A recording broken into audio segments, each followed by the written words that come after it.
Hello and welcome to the We Ball Podcast. We are back. We are back. We are back. Tyler and I have had some stuff going on. We've had to figure our lives out.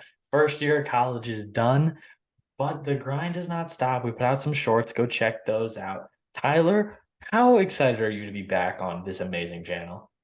It's been way too long, as you said. We took a break, finished the school year, came back, worked on some things. We've had a lot of stuff going on, but like you said, we're back. I'm absolutely pumped, and we've got a ton of content coming your way very, very soon. Starting off with this episode, which I'm really excited for. So let me do my little thing. Obviously, we did a little bit with the 2024 class right after the draft because I was, nose to the pavement. I don't know what the actual saying is, but We'll I go was with we'll go with nose to the pavement today. nose to the pavement.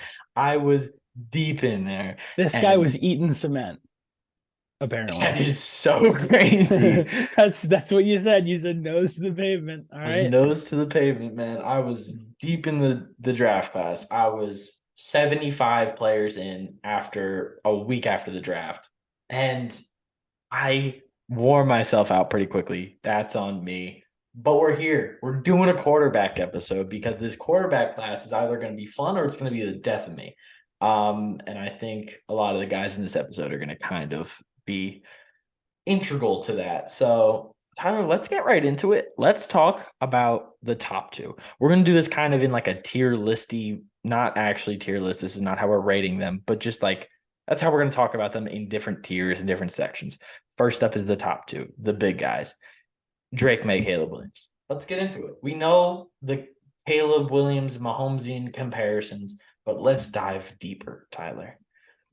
Yeah, I mean, Caleb Williams is the guy. This is the Trevor Lawrence, this is the Andrew Luck, this is the they're going number 1 the year before they get picked, you know, outside of something catastrophic, knock on wood.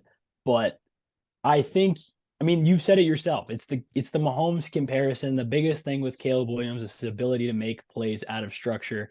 You watch the tape and, I got my summer scouting done for him and I was like so many of his big plays just simply come out of structure. You're not seeing a lot of those timing like ripped throws over the middle like you might see with other quarterbacks that we're going to talk about later. So much of it is, there's pressure coming and he has to like escape out of the pocket, dance a little bit and make one of those crazy throws that we've seen him Mahomes make.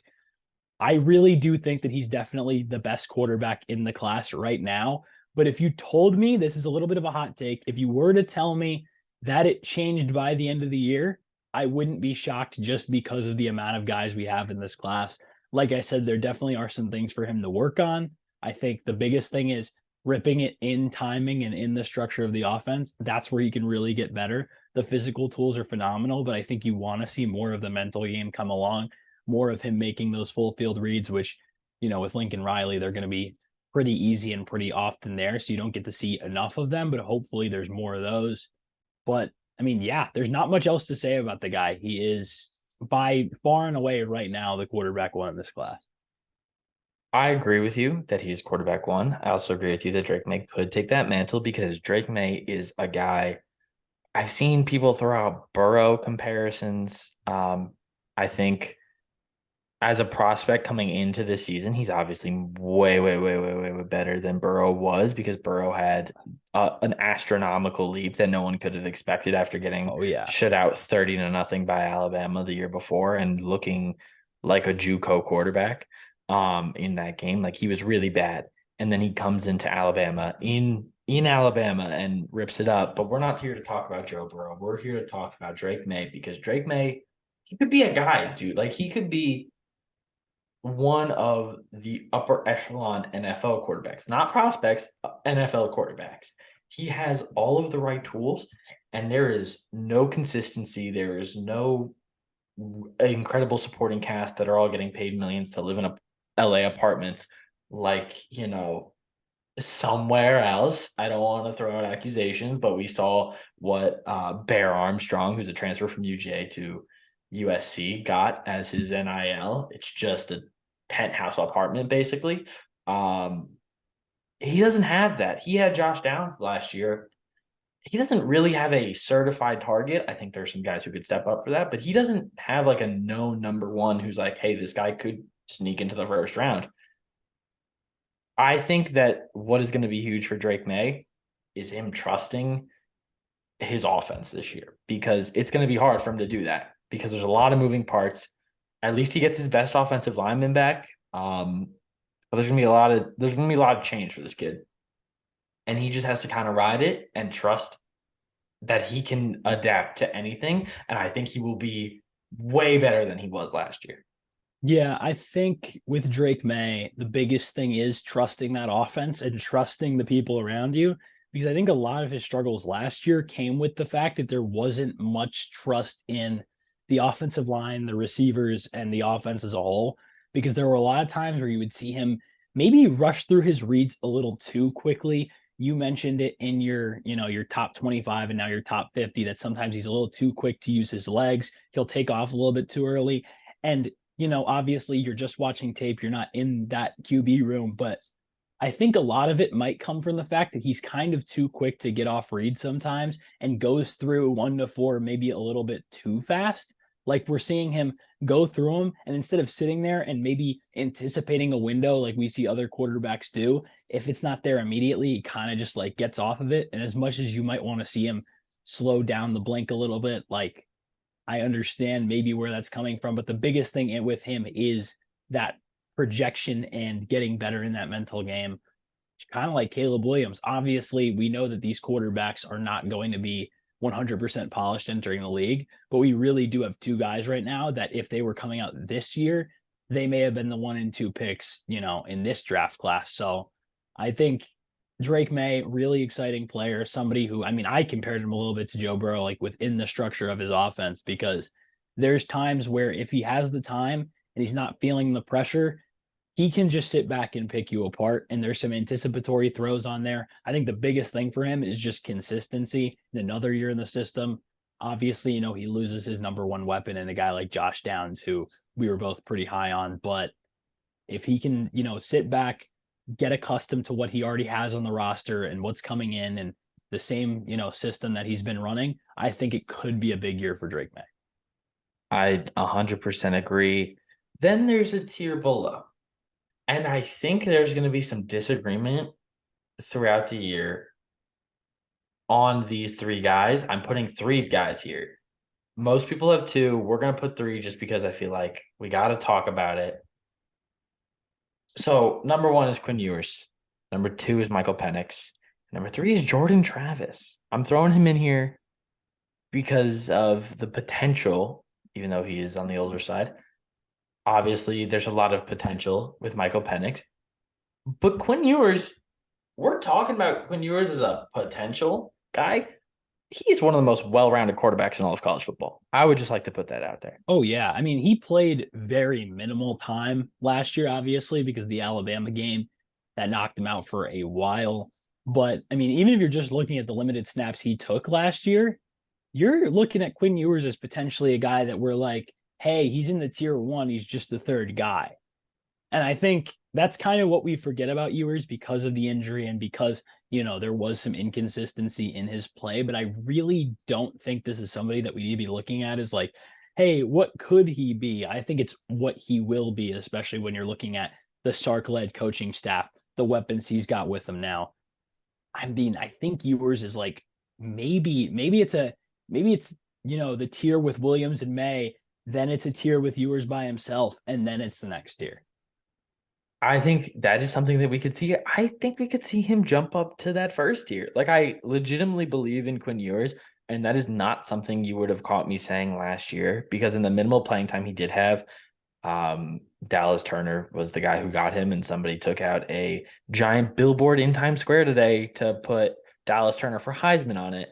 So weird stuff's going on in Bama, but nonetheless, I think Quinn could really do something this year because I think it's the Quinn Ewers offense and not the Bijan Robinson offense anymore.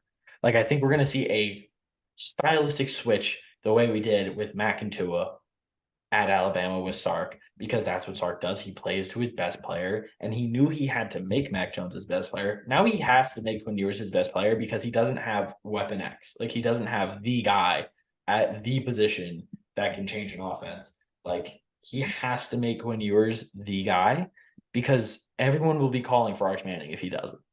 Yeah, And we like if you're looking at I mean, if you have a guy who in the year 2023 can go top 8 as a running back, I think that's a guy you probably want to make the focal point of your offense. And I mean, credit to Sark, yeah. that's what he did.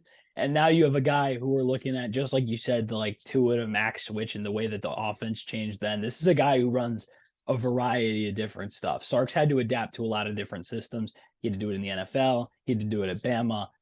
He kind of just runs the thing that makes his players play best. And I'm expecting the same thing for Quinn Ewers, especially because, like you said, potentially the best player in college football is now gone.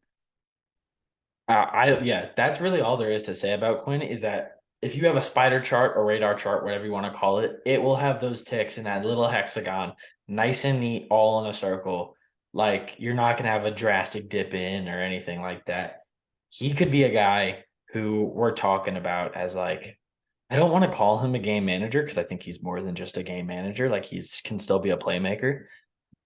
But man, he could be really, really good and a very stable quarterback for someone for a very long time. Let's move on to Michael Penix. There's a lot going on with Michael Penix.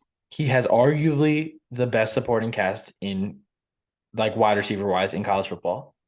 He has a really good defense behind him. He's got a very good offensive coordinator, a very good defensive coordinator, a very good coach. Everything is set up perfect. Now, we have the ACL tears. We have the injuries. We got all that to worry about.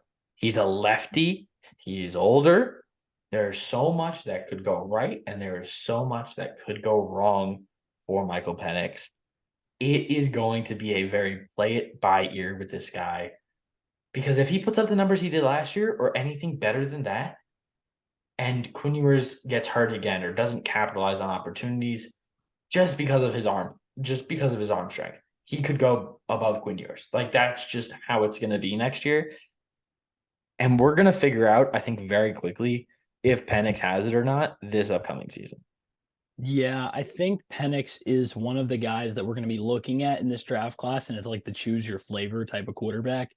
And Penix is the arm strength QB in this class, and I don't think anyone really touches it except for maybe Caleb Williams when it comes to inside of structure arm talent. Like Penix can make every throw that there is, but that doesn't mean that there aren't concerns. I mean, I think the biggest thing is those mechanics are a really long. Like we talk about, like Trey Lance in the NFL now, where he had that long loopy delivery. Penix's is probably more loopy than that, and it's coming from the left side where, a lot of guys, even though it's technically going to be the same motion, there might not be a lot of guys who can fix that considering they simply don't work with the same arm. So the left-handed, long-winded delivery, the footwork seems to break down a lot, especially like under pressure. And there's just, obviously the age, the injuries, there's a lot of stuff. And like you said, I think it's going to be two different outcomes. I think we either see Michael Penix as the third quarterback in this class, or we end up seeing him, kind of spiral down that list. And you start looking at him as, maybe let's go take a shot on him on day 3. Like, I think that's kind of the Whoa, wild range of that's outcomes for Penix. crazy. I Yeah, really, I agree. There's a range. Like there's a huge range, and anything could happen because if he gets hurt again, can you take a chance on him? exactly. It's Like, injury. I think there's a lot of stuff that honestly, even if he plays well, there's a lot of stuff that could concern coaches in that tape, especially the mechanics wise. Especially, I mean, we've seen the fact that there's literally one left-handed quarterback in the NFL. I'm not saying there's like, I mean, obviously they're not going to be as common because left-handed people simply aren't as common, but like, and even it's just, left-handed people throw with their right sometimes. Like me, I am a lefty, but I throw with my right arm. Like that's just how we're yeah, taught as kids. So left-hand quarterback is an anomaly. It's not necessarily a bad thing, but it does change up the way the ball comes out, like all this stuff that makes it difficult for an offense to run. Quite honestly, like we've heard that from players that it's different catching a ball from a lefty. It's even Yeah. different watching film on a lefty. Like it's weird. Yeah, because you're looking at, I mean, when you're looking at 1 to 4, 1 to 4 could be the opposite side of the field now. And a lot of teams might not be looking to, especially with a quarterback who we said is older, has the injury history. A lot of teams might look at Penix, less than a year from now and think, we might not want to have to flip our entire offense to kind of meet this player. And I just think there's a lot stacked against them. I love the arm talent, but there's a lot that you look at and you're like, this has to go right next season. It's kind of the all-in year for Penix. Everybody knows that doing prospect interviews, talking on a podcast 2, 3 times a week, it comes with a necessary confidence that you have to have. And one thing that really improves confidence is the new and improved Performance Package 4.0 by Manscaped. It has arrived, and oh man, is it a game changer. Inside this package, you'll find their Lawnmower 4.0 trimmer, Weed Whacker ear and nose hair trimmer, Crop Preserver ball deodorant, Crop Reviver toner, performance boxer briefs, and a travel bag to hold all of these goodies. First off, the Lawnmower 4.0. This trimmer is the future of grooming and, dare I say, the greatest ball trimmer ever. I am blown away by the performance and craftsmanship of this trimmer. Their 4th-generation trimmer offers cutting-edge ceramic blade to help reduce grooming accidents thanks to their advanced skin-safe technology. Their Lawnmower 4.0 is waterproof and also has a 4000K LED spotlight so you can get a more precise shave. Because this trimmer is waterproof, you can say goodbye to the mess on the bathroom floor. If you thought that was good, but want to take your grooming even further to the next level, the Performance Package 4.0 also includes the Weed Whacker ears and nose hair trimmer. The Weed Whacker is also waterproof and provides proprietary skin-safe technology, which helps reduce nicks, snags, and tugs in those delicate nose holes. The Crop Preserver below the waist deodorant and Crop Reviver below the waist toner will change the way you approach your daily hygiene routine. Manscaped even threw in 2 free gifts in this Performance Package 4.0, the boxers and the shed travel bag. Bring your comfort in boxers to another level. It's time to take care of yourself. Go to manscaped.com and get 20% off with code WEBALL. That is WEBALL, WEBALL. Make sure to use it on your next purchase with Manscaped for 20% off. Let's talk about your boy. Let's talk about Jordan Travis. You are null. He is a null. And you've been throwing out some comparisons to me that I'm like, whoa, brother, let's calm down. But I do see where you're coming from. So go ahead, talk about your boy. Okay, let me just get this clarified here. This is not a play style comparison. Although, I mean, they both like have the ability to run and are like athletes. It's more so a college progression comparison. And it's Jalen Hurts to Jordan Travis. And the way I go about this is more so the fact that throughout Travis's years, when he transferred in from Louisville and now has had, his couple of seasons at Florida State, these are just two players that you've looked at that their progression has been wildly linear. You haven't seen, an all of a sudden huge spike. They've just consistently got better as passers. We heard about Jalen Hurts when he first came in. The dude was a workout warrior, could not really throw the football. And then by the end of his college career, he wasn't, necessarily a high-end NFL thrower of the football, but somebody who was in the Heisman race and was tearing it up at Oklahoma. And now we're looking at Jordan Travis coming off the best season of his career, going into a senior season where you've got Johnny Wilson coming back. You brought in Keon Coleman from the transfer portal. You've got just a whole bunch of weapons for FSU that you either didn't have previously or now you have for another year. And I think it's a similar situation. I'm not saying he's Jalen Hurts, but I think you could look at it a year from now and be like, hey, maybe if he takes a little bit of a jump, it was expected. As for the downsides for Travis, same things that we've said for a lot of these guys. Inconsistent mechanics. We haven't seen the opportunities to make a bunch of full field reads. But if we're going to look at a positive for all that, it's that the last game always felt like the best one. And that's the same thing that I was talking about with Hurts. We saw the games that like every single game, the beginning of the year, you're like, okay, he looks pretty good. And then by the end of the year against Oklahoma, he's making throws that you would have never guessed he would have made a month previous. I don't disagree with you that there is a lot that could go right for Jordan Travis. I do think there is I know you're talking about throwing the football. Like, I get that that's what you're getting at with his progression and everything.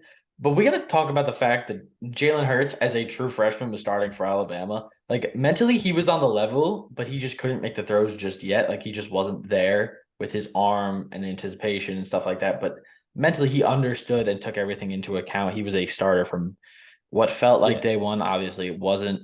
Yeah, And Hurts. he was one of the most electric players on a college football field his freshman year in Alabama. Yeah, he's an outlier, and obviously, Yes. I'm not comparing him to Jalen Hurts because I think he'll be that at the next level, and I don't No. think it's 100%.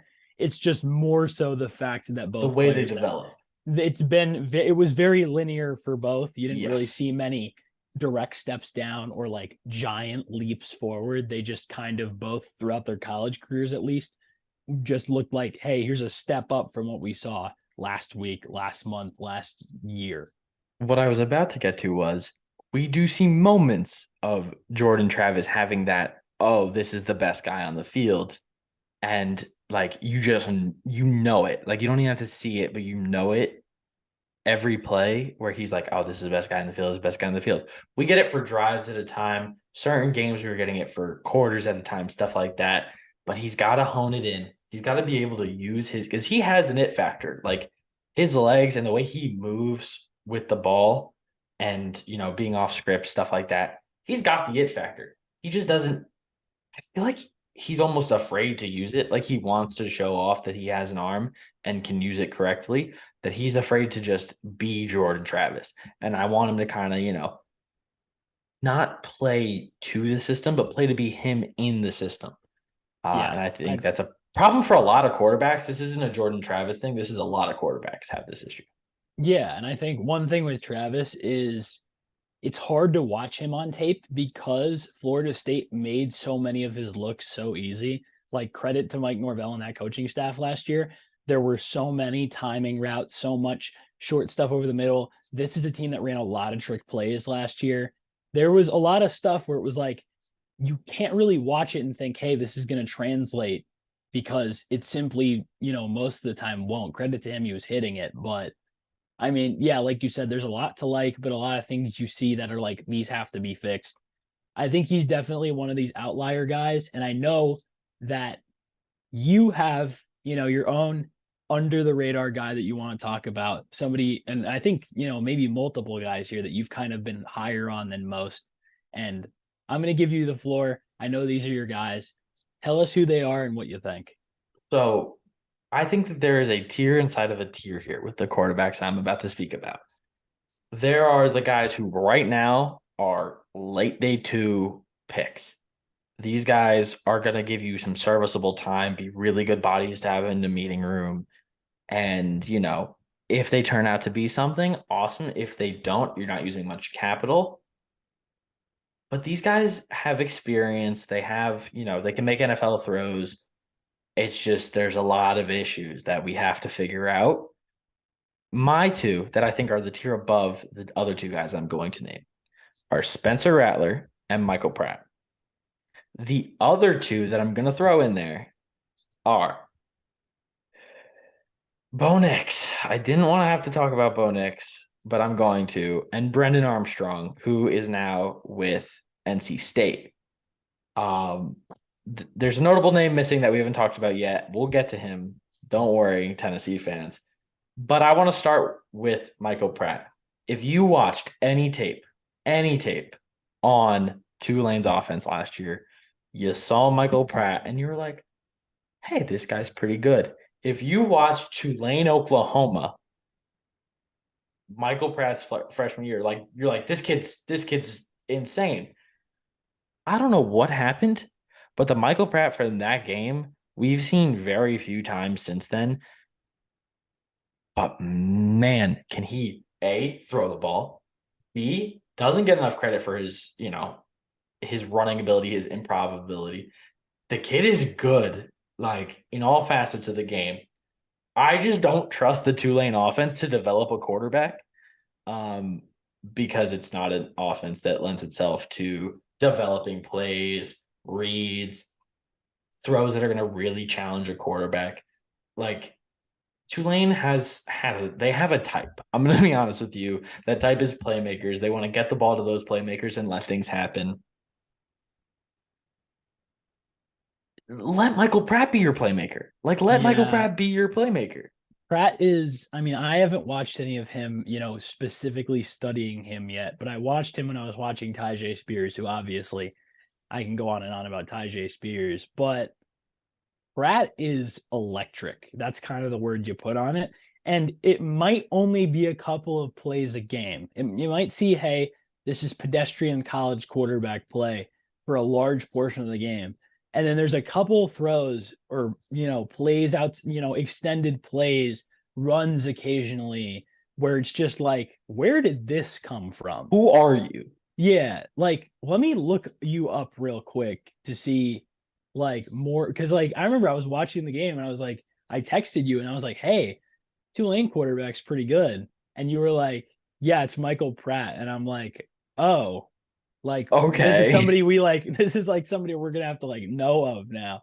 And watching him, he's electric. That's the one word you can put on it. Obviously, like you said, this is kind of a tier in and of its own here. This isn't somebody we really know. There's a large range of outcomes, but man, if there's a quarterback that's just like, hey, turn on the tape and let's have fun watching it, it's Michael Pratt.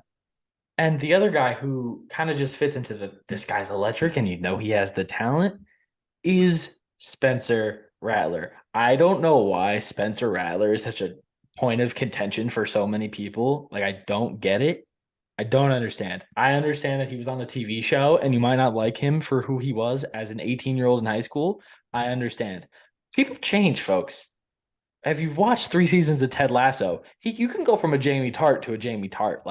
Things happen in people's lives that make them different people. I just want to put that out there. Don't think of 18-year-old Spencer Rattler when you're thinking of 22-year-old Spencer Rattler. Please, you're doing yourself a disservice. The guy makes NFL throws constantly. Constantly. He's very brave with the football. It's almost brazen at some points where I'm like, all right, tone it down a little, Spencer. But he's confident in himself, which is awesome. And he might not be the best, runner with the football. I don't think there's a better player in this class when it comes to pocket movement than Spencer Rattler. I mean, the dude can scoot. You said it, he's not like a runner type. This isn't somebody we look at as he can move. But the pocket awareness and the amount of times that you simply just watch him break out and make plays, he is he has a lot of the qualities that people look at Caleb Williams when they're saying, yes, hey, this is a freak quarterback. And, obviously people weren't high on Rattler because we saw, early on in his career, we saw, the struggles, the fact that this didn't look like the kid who was coming out. We saw the fact that, maybe you didn't like the way that he was acting when he was 18 years old. There was a lot not to like with Rattler. But now you watch him and you're like, hey, this is what I wanted. That's kind of the kid we were talking about 4 years ago. And it's starting to come along more and more. I think he's kind of the sleeper guy in the sense that, if he is the question mark. Yes, he's the question mark. And he might be the guy that rises up where he goes, somehow really early in the draft. And everyone's like, well, yeah, I kind of guessed that. It's Spencer Rattler. We know the name. But nobody was really guessing it. They were guessing it 4 or 5 years ago when the kid was playing high school football. We can't forget this kid was a Heisman favorite and then got benched for Caleb Williams. Obviously, Caleb Williams is generational. But the kid was the Heisman and first overall pick favorite heading into his junior year. Yeah, having to transfer because Caleb Williams is on your roster is not a thing that I don't know if there's a quarterback that has played college football in the last 10 years who could have stayed on their roster with Caleb Williams behind them. Especially with Lincoln Riley as the head coach. Yeah, Lincoln Riley was obviously there was obviously a quarterback he wanted to play and then he left and Caleb went with him. So, I mean, we obviously know how that connection works, but yeah, I think Rattler is definitely an underrated guy. Who's next? We have to talk about Bo Nix, which I don't want to do. And we have to talk about Brennan Armstrong, which I kind of want to do because he's very interesting. He's like a passing yard leader every year, I feel like. Even when he's hurt half the year, it's still oh, Armstrong's fifth. And you're like, how did this happen? These two guys are seniors. I'm hoping we see them at the Senior Bowl. I saw somebody qualify Bo Nix as athletic. And I would just like to put that to rest. Like, we're not doing this. We're not doing this. Yeah, that's not his game. And also improv and off script being a part of his game. So Yeah. we're just gonna move on from that. Bo Nix, you are a game manager. I hope the best for you in your career. I think you could be an okay NFL quarterback. I really do. And I hope you are, because a lot of people have hyped you up a lot for like 6 years, and I'm tired of it. But you deserve to go to the NFL, buddy. And the Oregon offense is going to make it so easy for you. All you have to do is not mess up. Just put it in big neon letters. Just don't mess up, and you can go in day two. I mean, we were seeing people say, hey, he had day two grades from people, like late day two grades from people last year. Okay, but just don't mess up. That's all you have to do, Bo Nix. You called Mac Jones a game manager, and he went as a top 15 pick. And now you have to just be a game manager for a year, and you can get drafted probably higher than you should. So go for it, Bo Nix. Do it. Yeah, You can I do mean, this. he's in the position where he can play really well this year. I don't think this is somebody with like, I mean, obviously the reason that you're talking about him as a game manager is this isn't a player who has like a crazy ceiling. This isn't Yes. somebody we're looking at as a Caleb Williams, as a Spencer Rattler type where he has a high ceiling at, just the guys Michael that Pratt we even. Michael Pratt, Michael Penix with the arm. This is like somebody who is very much, within the structure, makes big, like, I mean, I will admit, makes a lot of big throws, but we do have the questions about the ceiling. This is somebody we look at as more of, potentially a mid-round guy right now. And I mean, hey, if that's a mid-round guy in this class, I think it shows that we have a pretty fun draft class. I agree. And then obviously Brendan Armstrong is going to North Carolina, taking Devin Leary's spot, who is taking Will Levis's spot. A whole lot of stuff going on there. But Brendan Armstrong, I feel like we're kind of underrating Brendan Armstrong, because he's a smart quarterback with a big arm, which is basically what we're qualifying Bo Nix as. It's just this guy didn't play in the SEC. Like, he just played for Virginia. But he's a decent quarterback. Like, I don't think we're giving him enough credit. Hopefully we see him at the Senior Bowl. Hopefully he has a good year for the Wolfpack, because they have a team. Like, they have a very, very good football team this year. And if he's the missing piece, it would be really cool to see them run the table in the ACC. Yeah, I mean, he's just one of so many quarterbacks that are kind of like these weird, outskirts, outlier types that people are going to want to bet on, like right before the season starts, is, hey, this is the guy who could take the leap. You mentioned Devin Leary as a guy who's going to Kentucky now. You mentioned, I mean, you didn't mention these guys, but I mean, Joe Milton, I think we talked about a little bit earlier. That's another quarterback who people, obviously, I feel like we have to talk about him. I mean, the story starts and ends with the arm. The dude has one of the strongest arms we've ever seen. Please go watch him at Michigan, please. Yeah. I beg you to go watch him in Michigan, and not just the one game at Tennessee. Please, I'm begging you.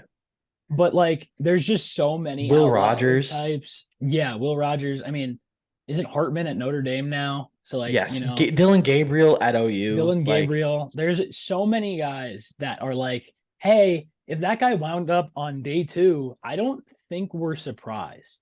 And I agree. This is like I don't mean Jaden Daniels. We didn't talk about Jaden Daniels at all. Jaden Daniels.